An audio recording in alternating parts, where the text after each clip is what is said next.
1162 AD. The Borgian clan welcomes a son into the world. Although he was born Temujin, he would come to be known by a different name, Genghis Khan. The Mongol go on to conquer more land than anyone else in recorded history. But even the monster of the Middle Ages pales in comparison to the creature that once lived under his rule, known as the Mongolian deathworm. The Mongolian deathworm is described as a dark red, cylinder-shaped creature, somewhere between 2 and 7 feet in length, with no arms, legs, or head distinct from the rest of its body, and is said to be so poisonous that merely touching it can result in death for those who make contact. What's most interesting about the Mongolian deathworm is its supposed ability to kill at a distance, either by spraying a yellow venomous substance or by electrical blast, depending on whose accounts you believe. These creatures primarily live underground, creating sand waves that indicate their presence, but only very rarely surfacing.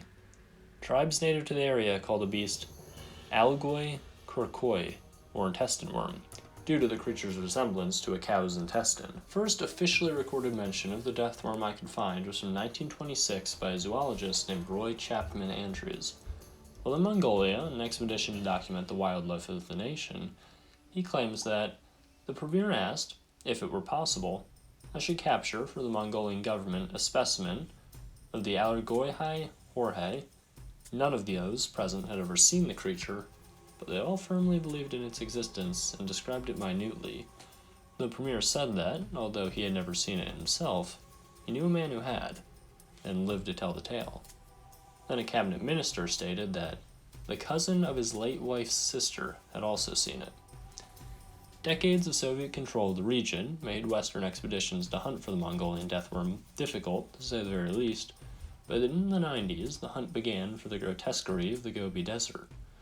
Although these quests have yet to bear fruit, every hunter of the deathworm has insisted that the local tribes treat the creature as flesh and blood, and a being that is, beyond any shadow of a doubt, real. As far as what exactly these creatures could be, it's really anyone's guess given the limited amount of physical evidence we have at the moment.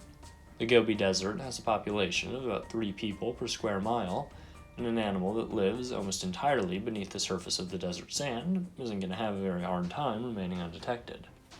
While I'm personally skeptical of the claims that these beings can blast electricity, there is a precedent for a creature that can spit acid, the now extinct Dilophosaurus.